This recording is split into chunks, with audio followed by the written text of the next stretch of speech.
Hey, it's Corey with Depth Perception. I wanted to go over a few pointers, some things that I can suggest to you that may be helpful during the event, leading up to the event, even that you can practice. These are things that you can keep in mind, and I'm going to start with this one. A lot of photographers like to play the fly on the wall. Where they can get photos and capture moments where you're not exactly looking at the camera. I point this out because although you don't want to make it obvious that there's a photographer there, typically that's how we catch the best moments, where you're able to look at someone else and we're able to lock the picture in without you necessarily staring right into the lens. Be mindful of the speed which you're moving, especially if it is your wedding. We don't want to say don't dance to the song or move repetitiously or with rhythm. However, if you're moving fast, just remember, if you can find that step or that balance in the back of your mind. I know there's going to be a lot of other things going on, so we're not going to be at the forefront of all of that. We're definitely going to do our job. But if you can, that's something good to think about as well as you're walking and taking strides and swinging your hair and things like that. The more motions, the harder it will be to catch those moments. That's step one. Number two, if there's children involved in the event, let's make sure the children are prepared and they understand what they will be doing, what their part is. Maybe even play a role and play it out. When your child thinks it's funny, these things can help the child laugh or promote the behavior that you're looking for in the photo.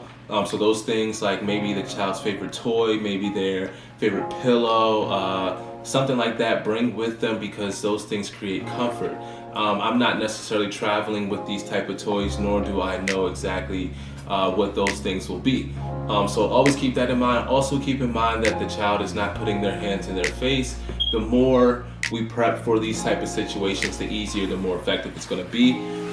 With babies and maternity shots, it's not as easy and as simple. So we tend to follow their path and be a little bit more gentle with our approach. A couple other things as far as location, time of day.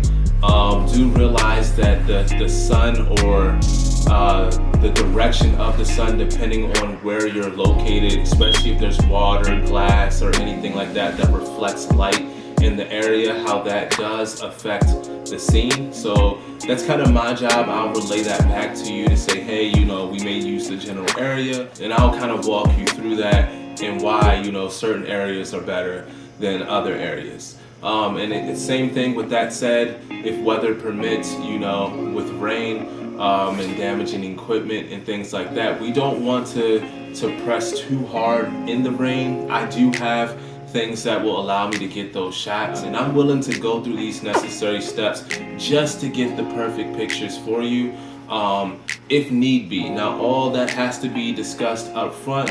I don't want it to be a situation where I've taken all the pictures and now we're going down a constant backtrack of trying to make up for things that we just may not meet on our ends. And that does happen sometimes, because we're talking about something that's creative, something that's very inspired by imagination as well, in terms of you having imagining yourself on how these things are going to look prior to the photo shoot. So I must meet those expectations, which sometimes is harder than other times.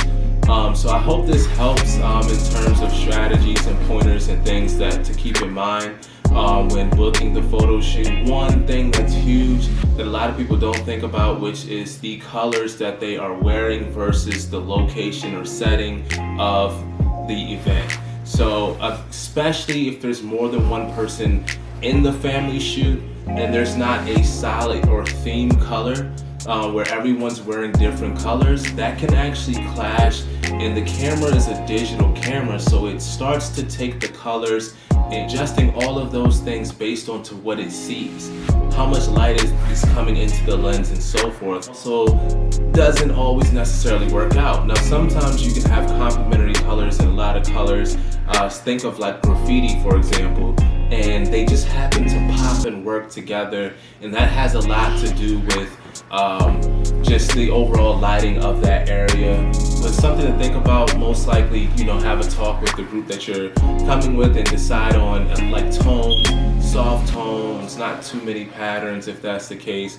Hopefully that the background or the setting is not too elaborate, that it clashes with whatever you all may be wearing. So just something to think about. Hope this helps, and I'll get back to you all next time. Thank you for listening. Again, it's Corey with Depth Perception.